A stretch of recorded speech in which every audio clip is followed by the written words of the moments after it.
Porque no faltarán menesterosos en medio de la tierra, por eso yo te mando, diciendo, abrirás tu mano a tu hermano, al pobre y al menesteroso en tu tierra. En un mundo perfecto no habría pobreza. En un Israel perfectamente obediente, tampoco. No obstante, la promesa de que habría suficiente para todos permanece fuerte dentro de la literatura profética. Había un hombre rico, que se vestía de púrpura y de lino fino, y hacía cada día banquete con esplendidez. Había también un mendigo llamado Lázaro, que estaba echado a la puerta de aquel, lleno de llagas, y ansiaba saciarse de las migajas que caían de la mesa del rico, y aun los perros venían y le lamían las llagas. Aconteció que murió el mendigo, y fue llevado por los ángeles al seno de Abraham, y murió también el rico, y fue sepultado. Y en el Hades alzó sus ojos, estando en tormentos, y vio de lejos a Abraham, y a Lázaro en su seno. Entonces él, dando voces, dijo: Padre Abraham, ten misericordia de mí, y envía a Lázaro para que moje la punta de su dedo en agua, y refresque mi lengua, porque estoy atormentado en esta llama. Pero Abraham le dijo: Hijo, acuérdate que recibiste tus bienes en tu vida, y Lázaro también males, pero ahora éste es consolado aquí, y tú atormentado. Además de todo esto, una gran sima está puesta entre nosotros y vosotros, de manera que los que quisieren pasar de aquí a vosotros, no pueden, ni de allá pasar acá. Entonces le dijo: Te ruego, pues, Padre, que le envíes a la casa de mi padre, porque tengo 5 hermanos, para que les testifique. A fin de que no vengan ellos también a este lugar de tormento. Y Abraham le dijo: A Moisés y a los profetas tienen, óigalos. Él entonces dijo: No, padre Abraham, pero si alguno fuere a ellos de entre los muertos, se arrepentirán. Mas Abraham le dijo: Si no oyen a Moisés y a los profetas, tampoco se persuadirán aunque alguno se levantare de los muertos. Este pasaje de Lucas cuenta la historia de un hombre rico y un mendigo llamado Lázaro.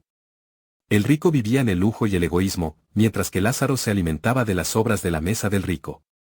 Después de que ambos murieron, Lázaro fue llevado por los ángeles al seno de Abraham, mientras que el rico fue enviado al infierno. En el infierno, el rico pidió a Abraham que enviara a Lázaro para que pudiera refrescar su lengua con agua, pero Abraham le recordó que había recibido sus bienes en la vida y que Lázaro había recibido males. El rico también pidió que Lázaro fuera enviado a advertir a sus hermanos, pero Abraham le dijo que tenían a Moisés y los profetas para escuchar. Aunque Jesús habló indirectamente acerca de algunos detalles fascinantes tocante a la vida después de la muerte, no fue por eso que contó esta historia. Lo que quiso recalcar era que, a diferencia de la opinión general, el dinero no es evidencia del favor de Dios, ni es la pobreza indicativa del desagrado de Dios. Como jaula llena de pájaros, así están sus casas llenas de engaño, así se hicieron grandes y ricos. Jeremías usa una impresionante imagen para acusar a los ricos que oprimen a los pobres. En aquellos tiempos, los cazadores atraían a los pájaros salvajes colocando varios pájaros domesticados en una jaula. Al igual que los cazadores, que usaban con astucia unas jaulas llenas de pájaros para atrapar más pájaros, también los ricos malvados les ponían trampas a los pobres con el fin de acumular aún más riquezas para ellos mismos. La jaula representa la casa del rico, que está llena de engaño y tesoros obtenidos por engaño. El rico se ha enriquecido a expensas de los pobres y necesitados. Porque su sangre está en medio de ella, sobre una piedra alisada la ha derramado, no la derramó sobre la tierra para que fuese cubierta con polvo. Cualquiera esperaría que el asesino tratara de cubrir su crimen, pero los ciudadanos de Jerusalén no hacían esfuerzo alguno por esconder las evidencias de sus malas obras. El Señor se refiere aquí a unos crímenes contra los pobres que tuvieron por consecuencia su muerte, de manera directa o indirecta. Cuando prestares dinero a uno de mi pueblo, al pobre que está contigo, no te portarás con él como logrero, ni le impondrás usura.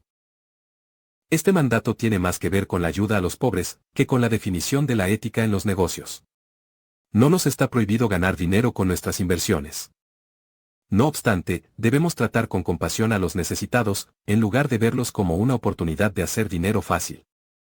Cristo exhortó a sus seguidores a prestarles sin interés a los pobres, e incluso considerar los préstamos como verdaderos regalos.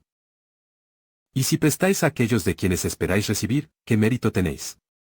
Porque también los pecadores prestan a los pecadores, para recibir otro tanto. Amad, pues, a vuestros enemigos, y haced bien, y prestad, no esperando de ello nada, y será vuestro galardón grande, y seréis hijos del Altísimo, porque Él es benigno para con los ingratos y malos.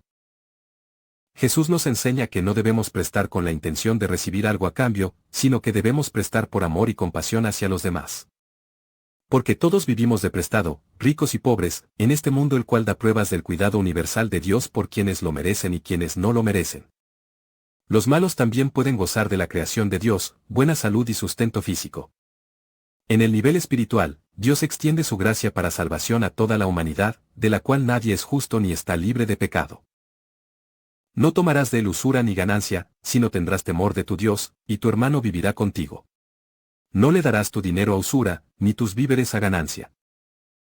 Esta ley revela la preocupación de Dios por los pobres, no es una prohibición contra las inversiones de negocios o los préstamos. La palabra hebrea que traducimos como intereses procede de un verbo que significa morder. Los intereses mordían el presupuesto, y les habían causado serios daños a los pobres, que apenas podían subsistir. Cada 7 años harás remisión. Y esta es la manera de la remisión: perdonará a su deudor todo aquel que hizo empréstito de su mano, con el cual obligó a su prójimo, no lo demandará más a su prójimo, o a su hermano, porque es pregonada la remisión de Jehová. Estos versículos dicen que la ley de la remisión de las deudas fue una ley de misericordia y compasión. La ley permitía que los deudores comenzaran de nuevo sin la carga de la deuda y que los necesitados recibieran ayuda. La ley de la remisión de las deudas era una forma de recordar a los israelitas que todo lo que tenían venía de Dios y que debían ser generosos y compasivos con los demás. Y Ruth la moabita dijo a Noemí: te ruego que me dejes ir al campo, y recogeré espigas en pos de aquel a cuyos ojos hallare gracia.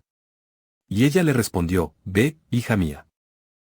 Ruth, por su propia iniciativa, se dispuso a espigar en los campos para mantenerse ella y a su suegra Noemí. Esto mostró un espíritu maravillosamente trabajador en Ruth, y también fue espiritual. Ella no habría sido más espiritual sentándose en casa y orando por comida. El derecho de respigar, es decir, a que los pobres recogieran las espigas dejadas por los empleados, había quedado establecido en la ley de Moisés como una especie de sistema de beneficencia. Sin embargo, lo que quedaba para los pobres era muy limitado, en el mejor de los casos. Entonces lo medité, y reprendí a los nobles y a los oficiales, y les dije: exigís interés cada uno a vuestros hermanos. Y convoqué contra ellos una gran asamblea. Nehemías habla sobre la usura y la ayuda a los necesitados. Nehemías se enfrentó a los nobles y gobernantes que estaban cobrando intereses excesivos a sus hermanos judíos. Les recordó que estaban violando la ley de Dios y les instó a ser más compasivos y generosos con los necesitados. Nehemías también convocó una gran asamblea para discutir el problema y encontrar una solución. Aunque se podía cobrar intereses por los préstamos comerciales, la ley de Moisés prohibía que se les cobrara intereses a los pobres cuando se les diera prestado. Dios esperaba de los suyos que ayudaran a los pobres, dándoles préstamos sin cobrar intereses. Para juzgar al huérfano y al oprimido, a fin de que no vuelva más a hacer violencia el hombre de la tierra.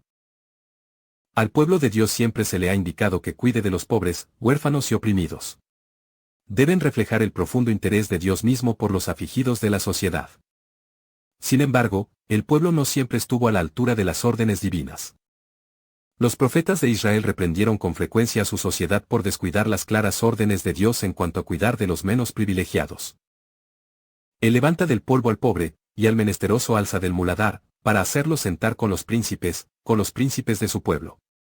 Él hace habitar en familia a la estéril, que se goza en ser madre de hijos. Aleluya. Dios es el defensor de los pobres y necesitados. Él levanta a los humildes y los coloca en lugares de honor. También señala que Dios es el que da vida y bendición a aquellos que no tienen hijos. Dios en su grandeza, manifiesta su preocupación por los pobres y menesterosos. Desciende de su trono para ayudar a los que sufren. El salmista replica las palabras de Ana, primer libro de Samuel, capítulo 2, versículo 8, quien oró en su desesperación para pedir un hijo. Cuando Dios se lo concedió, sintió como que la había levantado del polvo, al quitarle el oprobio de la esterilidad. A Jehová presta el que da al pobre, y el bien que ha hecho, se lo volverá a pagar. Este versículo nos enseña que cuando ayudamos a los necesitados, estamos haciendo una obra buena y agradable a Dios. Al ser compasivos y generosos con los demás, estamos demostrando amor y compasión hacia ellos. También estamos siguiendo el ejemplo de Jesús, quien se preocupó por los pobres y necesitados durante su ministerio terrenal. Una razón para que Jesús se preocupara por los pobres es la pasión de Dios por la justicia. Con frecuencia, los pobres son víctimas de la injusticia y la opresión. Otra razón es el amor de Dios por los que Él ha creado. Puesto que los pobres no tienen acceso a los lujos del mundo, muchos los consideran repulsivos. sin embargo, aún llevan en sí mismos la imagen de Dios. ¿Quién iba a cuidar de los pobres, sino Él? Además, los pobres presentan a menudo los valores que Dios anda buscando. Un espíritu quebrantado, y una confianza y seguridad puestas por completo en Él. Dios nos manda a ser generosos, no para hacer que los pobres dependan de nosotros, sino que nos hace responsables, como su iglesia que somos, de animar a los pobres a ser juiciosos y económicamente independientes.